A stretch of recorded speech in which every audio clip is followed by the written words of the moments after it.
Hello, this is Ty from So Loved, and I actually just started stitching a strap together, and I remember some people were asking how I do my top stitch, so I thought I'll do a few different videos on different type of top stitching that we use in bag making, and to show you how I do in different situations. So this one is a, what do you call it? So I'm making a wristlet strap. So this is 2 layers of leather that have already been put together, as you can see here, glued together in the middle. And I will be top stitching 1/8 of an inch seam allowance on each side. And so normally what I do is I make sure I have enough bobbin threads in there, and I check my needle and I test my tension and what do you call stitch length first to make sure I'm happy with it. So I just grabbed the small piece of scrap and I tried it out, and this is what it looks like on the front side. As you can see, I'm quite happy with that. And this is what it looks like on the back side, which, as you can see, is pretty nice and even as well.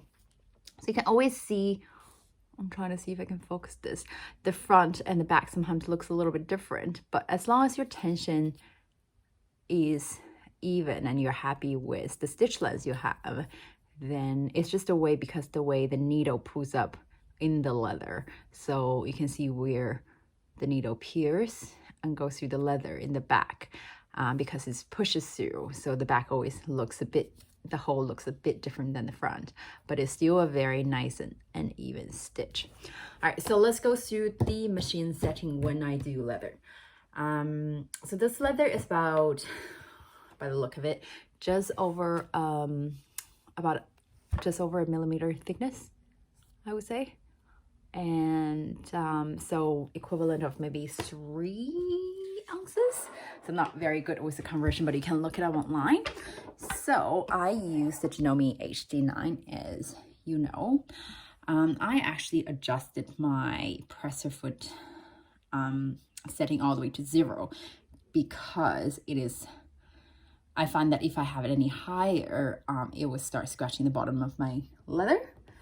I do use a Tex, if you can see here, Tex 70, number 40, Seraphill, almond Seraphill threads. What else do I need to know? I use a stitch length of 4. And here on my, what do you call it? Setting of the tension is about 4. So those are the main things I do it. And of course you need to adjust your tension based on your machine, because they're all different and sometimes they'll behave differently based on how you like them. So before I started the video, I actually already lowered my needle and kind of started sewing, and I just remember I said I was gonna do this video. So I did the first couple of stitches. I do backstitch in the beginning. I know it's that sometimes people say, do you backstitch? Do not backstitch, but I like backstitching, especially when it comes to wristlet strap. You're going to fold one end in like this when you put it together in the end. So one side is not going to be seen, so it's not a big deal if you do doubles backstitch. All right, let's keep going. So with everything all said, and you did test your setting and you're happy with your leg, all you have to do is just go for it. So I use just a Teflon foot. I don't use a compensating foot, mainly because I don't have one. I haven't found a Teflon compensating foot, I guess, for sale in Australia. And so yeah, this is how I do it. And just have it on. And you don't have to go fast, because this is top stitching. Every stitch will be seen. Do it at a speed that you're comfortable with, and if you're comfortable with going faster,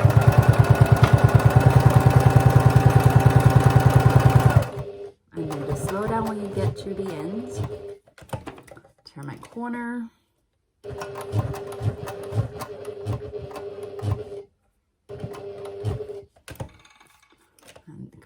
other side.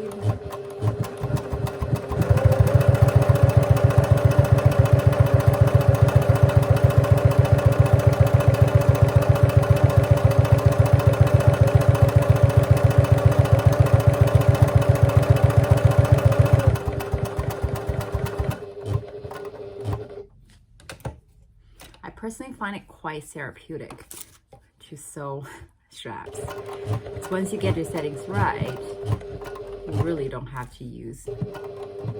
And again, I back stitch.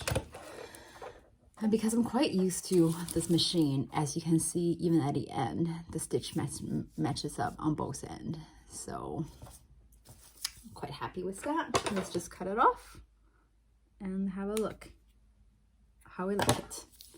All right, so I'm just gonna tilt the camera back up so it's easier for me to show you. Again, this is the front side.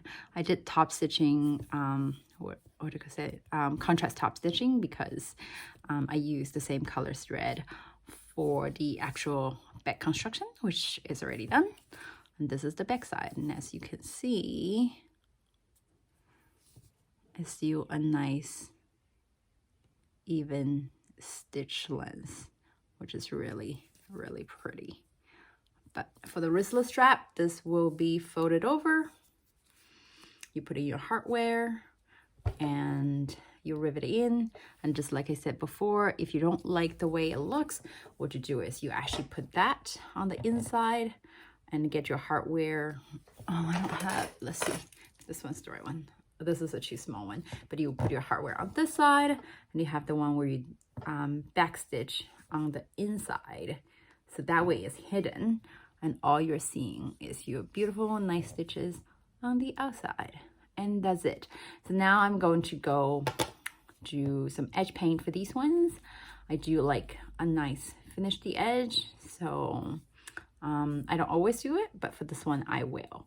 So that's it for this top stitching. It's a very simple 2 layers, no bumps, is the even what do you call it, even 2 layers top stitching on a standard wristlet strap. What other top stitching you want to see, just let me know. I will try to do more top stitching as I do my next bag, and I'll upload them. And so tell me if you like them, tell me what else you want to see, and I will try to do more of them. See ya.